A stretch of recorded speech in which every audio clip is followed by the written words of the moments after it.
আজকালকার দিনে প্রায় সব বাবা মায়েরই ইচ্ছা থাকে সন্তানকে ইংলিশ মিডিয়াম স্কুলে পড়ানোর। কারণ একটাই, যাতে স্কুলের আবহাওয়াতেই ইংরাজি শিক্ষার চর্চাটা বজায় থাকে। কিন্তু বাবা মায়েরও কিন্তু একটু আধটু ইংরাজি জানা উচিত। কেননা যখন স্কুলে তুমি কমিউনিকেট করবে, পেরেন্ট টিচার মিটিংয়ে ইন্টারাক্ট করবে, ইংরাজিতেই বেশিরভাগ ক্ষেত্রে করতে হয়। এছাড়াও ইংরাজি জানা থাকলে অ্যাডভান্টেজ কি, বাচ্চার সাথে তুমি ইংরাজিতে কথা বাড়িতেও প্র্যাকটিস করতে পারবে। এতে বাচ্চা এবং পেরেন্টস দুজনেরই সুবিধা। আজকের ভিডিওয়ে শেখাবো রিপোর্ট কার্ড নিতে গিয়ে কিভাবে তুমি একটা পেরেন্ট টিচার মিটিংয়ে বাচ্চার টিচারের সাথে কমিউনিকেট করতে পারবে।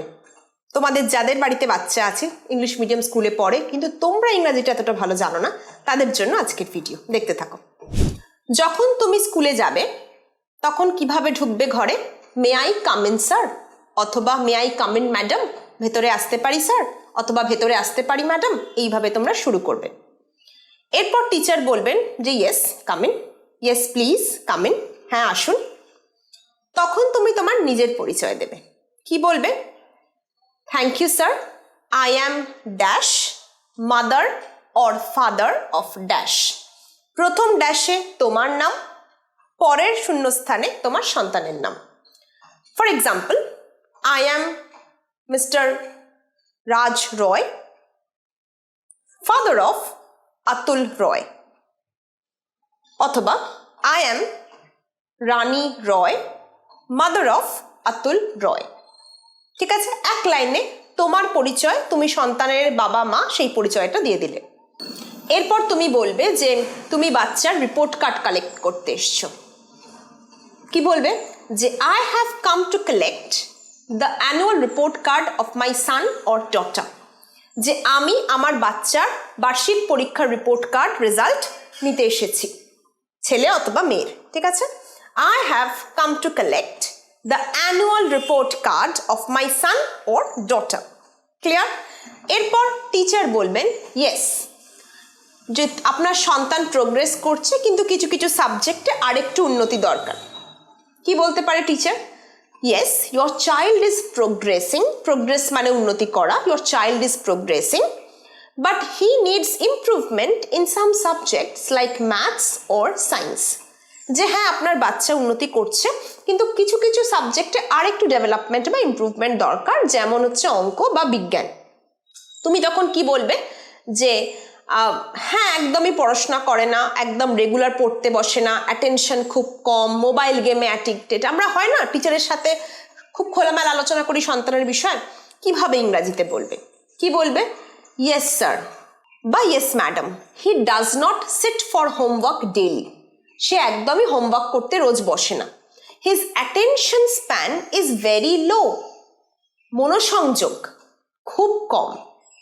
হি is very addicted to mobile phone and video games. একদম নেশার মতো মোবাইল ফোন বা ভিডিও গেম নিয়ে বসে থাকে। তিনটে সমস্যা বললে যে হি ডাজ নট অথবা she does not sit for homework daily, সে রোজ হোমওয়ার্ক বাড়ির কাজ করতে বসে না। তার মনোসংযোগ খুব কম, his attention span is very low. আরেকটা কি বলবে? যে he is very addicted to mobile phone or video games. এটা অনেকেরই প্রবলেম, কার্টুন দেখতেই থাকছে, মোবাইল ফোনে ভিডিও গেম খেলতেই থাকছে, এটা আমাদের কমন প্রবলেম। ঠিক আছে, এইভাবে ছোট ছোট সেন্টেন্স দিয়ে বাচ্চার সমস্যা সম্বন্ধে তুমি টিচারকে খোলাখুলি বললে। এরপর টিচার বলবেন যে হ্যাঁ, এটা তো খুব কমন এখন বাচ্চাদের মধ্যে। Yes, this is a very common problem among all the children. This is a very common problem among all the children. এরপর তুমি আরো একটু অ্যাড করতে পারো যে সবসময় অস্থির থাকে বাচ্চা।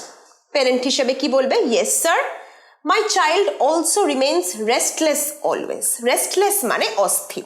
মাই চাইল্ড বা মাই সান বা my daughter also remains restless always, সবসময় অস্থির থাকে। মাই চাইল্ড, মাই সানের জায়গায় হি অথবা শিও অ্যাড করতে পারো। টিচার জিজ্ঞেস করছেন যে সে কি খাওয়া দাওয়া ঠিকঠাক করে? অনেক সময় হয় খাওয়া দাওয়া ঠিকঠাক করে না, নিউট্রিশন ঠিকঠাক পায় না, তার থেকে এই সমস্যাগুলো হয়। Does he eat food properly? খাওয়ার সমস্যা তো সব বাচ্চাদের আছে। কি বলবে? যে না, ঠিকঠাক খেতে চায় না, এক জায়গায় বসে ঠিকঠাক খায় না। কি বলবে? No, he does not love to eat food at all. যে আমার বাচ্চা খেতে পছন্দই করে না। He does not love to eat at all মানে একেবারেই খেতে পছন্দ করে না। টিচার কি বলবেন যে ও কি খেলতে বা এক্সারসাইজ করতে ভালোবাসে? Does he love to play or exercise? Does he love to play খেলাধুলা অর এক্সারসাইজ? তুমি কি বলবে? ইয়েস ম্যাডাম বা yes sir, he is fond of playing, যে খেলতে খুব ভালোবাসে, পড়াশোনা খাওয়া দাওয়া এগুলোতে খুব একটা ইন্টারেস্ট নেই, খেলতে খুব ভালোবাসে, he is fond of playing. এরপর টিচার জিজ্ঞেস করছেন যে মেডিটেশন বা প্রাণায়াম করে? Does he do meditation or pranayama? Does he do meditation or pranayama? তুমি বলবে না না, একদম এক জায়গায় বসতে চায় না। He does not seat in one place for long, অনেকক্ষণ ধরে। মেডিটেশন করতে গেলে কি করতে হয়? এক জায়গায় অনেকক্ষণ ধরে আমাদের বসতে হয়। He does not love to sit in one place for long. He does not love to sit in one place for long, এক জায়গায় বেশিক্ষণ বসতেই চায় না। এরপর টিচার একটা সলিউশন দিচ্ছেন যে বাচ্চাকে মেডিটেশন করান, সেটা অ্যাটেনশন, তারপর এই যে একটা কনসেন্ট্রেশনের প্রবলেম হচ্ছে, এইগুলোতে হেল্প করবে। Meditation will develop his attention and concentration, যে মেডিটেশন করলে ওর কনসেন্ট্রেশন মানে ফোকাস আর অ্যাটেনশন মনোসংযোগ এটা বৃদ্ধি করবে।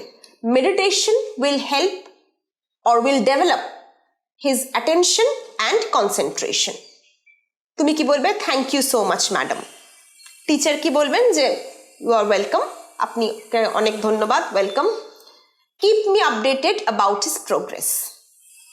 Keep me updated on his progress, about বা অন, যে ওর কিরকম প্রোগ্রেস হচ্ছে আমাকে জানাবেন, আমাকে আপডেট দেবেন। Keep me updated on his progress অথবা give me updates about his progress. এইভাবে একটা মিটিং তোমরা শেষ করতে পারো। যারা তোমরা বাবা মা আছো ইংরেজিতে কথা বলতে অতটাও স্বাচ্ছন্দ্য বোধ করো না, তোমরা আস্তে আস্তে ছোট ছোট সেন্টেন্স কিন্তু এভাবে শিখতেই পারো এবং ছোট ছোট অকেশনে প্র্যাকটিস করতে হবে। যদি ভয় লাগে যে না স্কুলের ম্যাডাম কি ভাববেন বা স্কুলের স্যার কি ভাববেন, তাহলে কিন্তু কোনোদিনই সেই কমফর্ট জোনটা থেকে বেরোতে পারবে না, এবং কমফর্ট জোন থেকে না বেরোতে পারলে কিন্তু শিখতেও পারবে না। আস্তে আস্তে ভুল করেই তো শিখবে, বাচ্চারাও যেমন ভুল করে শেখে, আমরা বড়রাও না হয় ভুল করে এইভাবে শিখবো। এই ইংরাজিটা শেখার জন্য আমার চ্যানেলের সাথে কিন্তু তোমাদের থাকতেই হবে। তোমরা বন্ধুদের সাথে ভিডিওটা শেয়ার করতে পারো, ভালো লাগলে লাইক করো, একটা কমেন্ট করো যে কেমন লাগছে, আর ইংলিশপিডিয়া বাংলা বা ইএসআর এর সাথে থেকো। দেখা হচ্ছে পরের ভিডিও।